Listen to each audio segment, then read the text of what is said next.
안녕하세요. 대기업의 한중입니다. 자, 오늘 에코인 드림을 좀 함께 보도록 하겠습니다.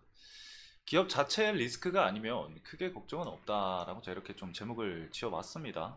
에코인 드림은 제가 이전부터 촬영을 할 때부터 여러분들에게 많이 말씀을 드렸지만 주가 상승이 강하게 나왔을 때는 사실 일부 제가 이제 계산을 해봤을 때 적정 주가 위치에 이제 고점이 닿았을 때 그때는 좀 리스크가 좀 있는 시기였다고 한다면은 그 시기부터 조정을 받은 현재 시점은 사실상 위로 상단으로 밴드가 열려 있는 상황이기 때문에 이 에코앤 드림의 기업 자체의 리스크라던가 뭔가 투자 지연 뭐 그런 부분들이 나오는 게 아닌 이상 에코앤 드림의 성장성은 계속해서 남아 있다라고도 우리가 해석을 할 수가 있습니다.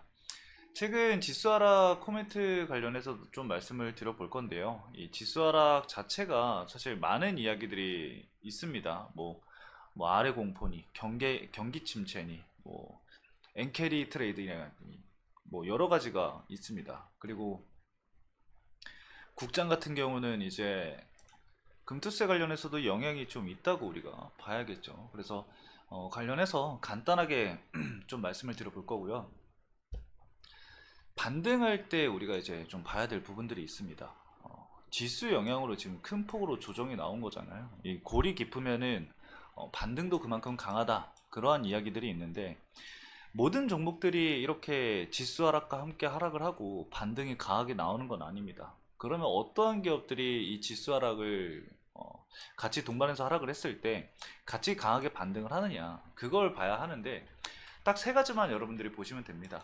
실적, 실적이 실질적으로 잡히는 기업인지, 앞으로의 성장성이 남아있는지, 그리고 과거에 지수가 조정이 나왔을 때, 회복을 했을 때 지수와 함께 회복세가 나왔는지, 아니면은 지수와는 다르게 뭐 완만하게 뭐 조정을 받는다던가 이러한 부분들이 있었는지 그거를 좀 봐야 합니다. 그래서 간단하게 세 가지만 좀 살펴보면은 여러분들이 가지고 있는 종목들 대부분 어느 정도 판단은 되실 겁니다. 그래서 간단하게 이 부분 살펴보는 거 체크를 해볼 겁니다.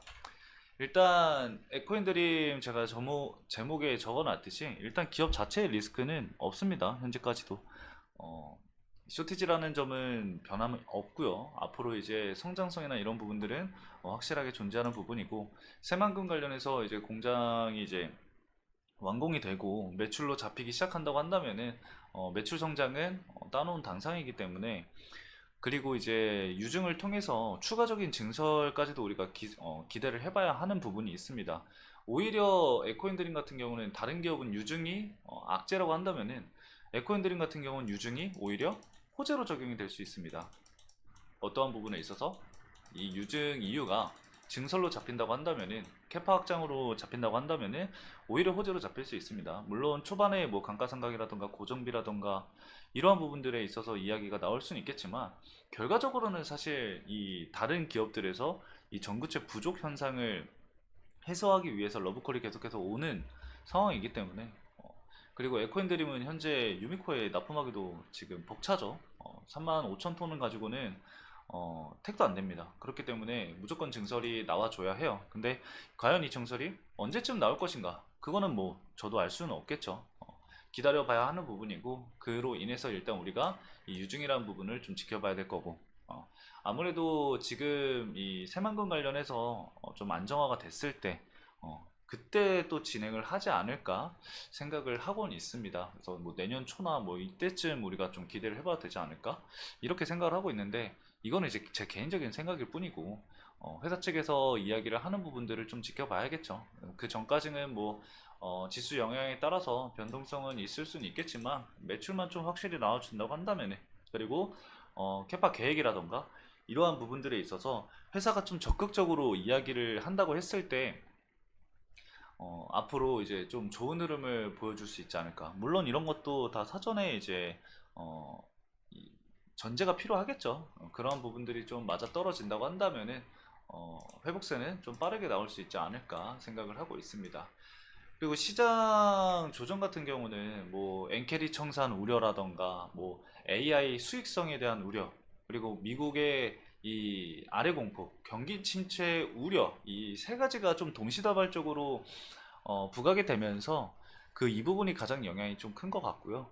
그 과정 속에서 투매를 낳는 그런 수급 악재도 최근 급락에 대한 이유라고 좀 볼 수가 있을 것 같아요. 뭐 보수적인 밸류에이션으로 본다고 하더라도 지금 하락은 좀 과도한 만큼 오늘 기술적 반등이 나오고 있는 상황이라고 저는 생각을 하고요. 다만 이제 단순 기술적 반등으로 이제 끝나는 게 아니라 그 기술적 반등을 넘어서 진 바닥을 확인한 후에 추세 전환을 위해서는 이를 촉발시킬 수 있는 이 뭔가 트리거가 증시에 좀 주입이 돼야 되는데 그걸 이제 단기적으로 우리가 일정이 남아있는 부분으로 봤을 때는 두 개를 볼 수가 있습니다. 일단 첫 번째로는 잭슨홀 미팅이 있겠죠. 잭슨홀 미팅. 이 잭슨홀 미팅은 연준의 이 통화정책 기조를 가늠할 수 있는 중요한 일정이라고 보시면 될 것 같고요. 최근까지 이 연준이 금리 인하 시기를 놓쳤다라는 우려가 나오고 있는 만큼 이 잭슨홀 심포지엄에서 파월의 강한 이 금리 인하 기조를 밝힐 수 있는 기대가 되지 않을까. 그거를 좀 우리가 지켜봐야 될 부분 중에 하나라고 좀 생각을 하고요.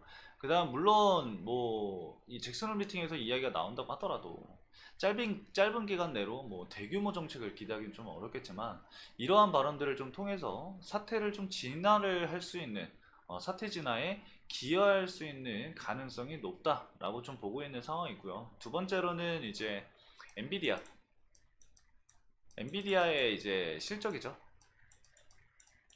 실적 실적 발표가 28일인가 아마 그런 걸로 알고 있는데 현재 AI 버블이라는 우려가 지속해서 나오고 있는 상황이고 뭐 AI 수익성에 대해서 지금 이야기가 나오고 있는 상황이잖아요. 그렇기 때문에 이 AI 시대를 견인하고 있는 이 엔비디아의 실적에 당연하게도 우리가 좀 집중을 해볼 필요가 있을 겁니다.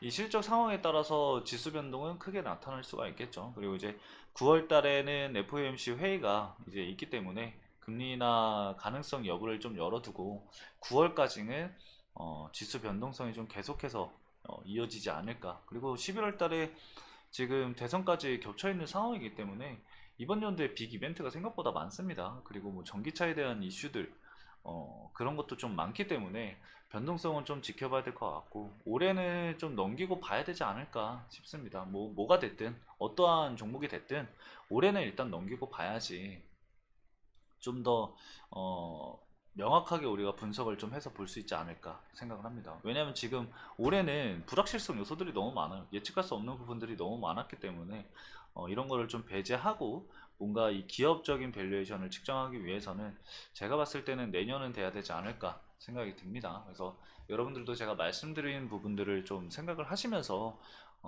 현명한 판단을 투자 전략을 세워두시길 바라겠습니다. 오늘 간단하게 에코인드림 이렇게 좀 말씀을 드릴 수 있을 것 같아요. 사실 뭐 에코인드림에 대해서 뭐 이렇다 저렇다 할 만한 많은 내용을 말씀드린 건 아니지만 에코인드림은 사실 뭐 크게 걱정을 안 한다. 그냥 단순히 이 한마디면은 좀 정의가 되지 않을까 싶습니다. 네, 오늘 여기까지 간단하게 좀 말씀을 드리면서 마치도록 할게요. 해당 영상도 시청해주신 여러분들 감사합니다.